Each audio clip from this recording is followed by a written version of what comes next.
conversations with President Trump before he was fired, and whether the president pressured him to drop the investigation into ex-National Security Advisor Michael Flynn. And that could go a long way in helping the Senate Intelligence Committee determine whether the president did anything wrong or obstructed justice by telling the FBI to back off.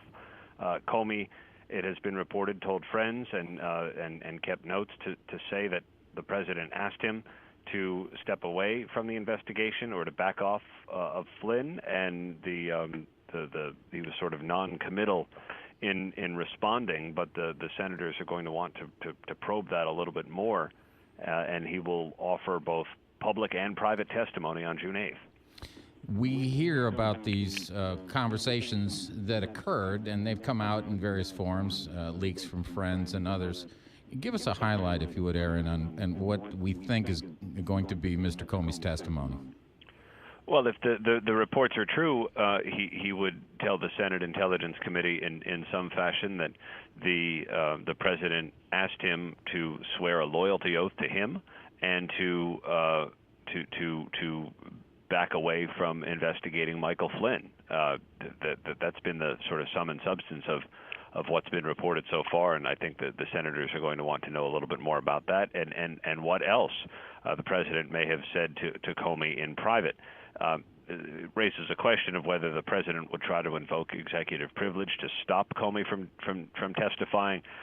It's not clear whether he could actually get away with that, but his advisor, Kellyanne Conway, told ABC News this morning that the decision's obviously up to the president, but she also mentioned how it's better for Comey to testify out in the open rather than having leaked information to the press, and the White House has been more focused on the leaks rather than their content.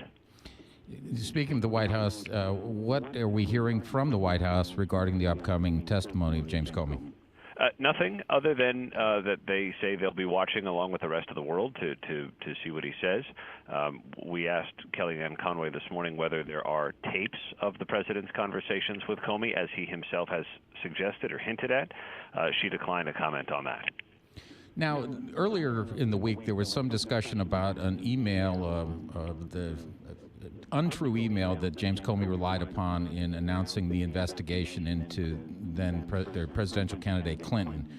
That's kind of died down. Will that come up at the hearing? I'm sorry.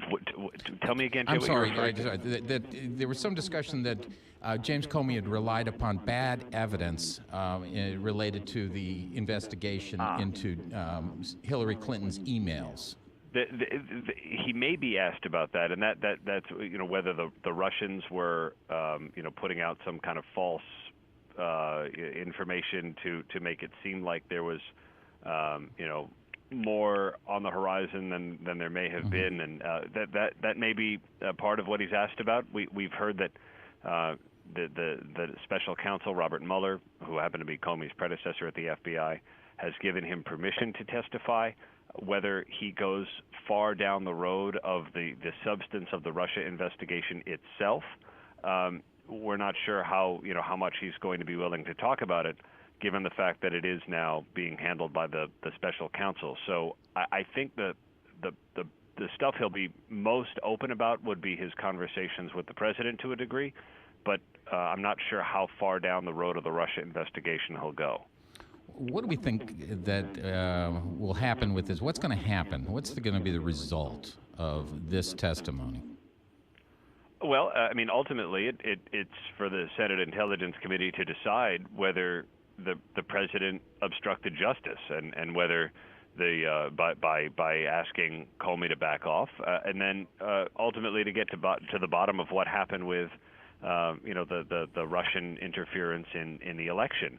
But this is really the only opportunity to hear from Comey publicly, and that's, I think, the best result from the Senate and congressional side of the investigation is just to get the public airing. Otherwise, everything is going to be happening behind closed doors to Robert Mueller and the special counsel, who will decide ultimately what the Russians did and how, and whether anybody in the Trump campaign was aware or participated. But none of that happens out in the open, and so it'll be potentially years before we get any kind of headway there. Right. We have about 30 seconds. Are there any restrictions on what Mr. Comey can and cannot say about his conversations, at least at this point in time? At the moment, it doesn't appear like there are. I mean, he may impose restrictions based on his conversations with the special counsel and how far he wants to get into the Russia investigation. But as far as his conversations with President Trump, he's no longer, a government employee, he's a private citizen. So, how much effect anyone can have over him is an open question. And even whether the president can invoke executive privilege to try to block Comey from saying certain things, legal scholars are debating because the president himself has tweeted and spoken publicly about Comey and his conversation. So to now claim executive privilege, they say would be a little weird. So we think that Comey is fairly free to say what he wants, and then of course to tell the senators perhaps even more once they go into a closed session following the public testimony. We'll be watching closely. Aaron Katersky, ABC News correspondent from New York. Thank you so much. Thank you, Jay. Okay. It is 7:28 here at KTR.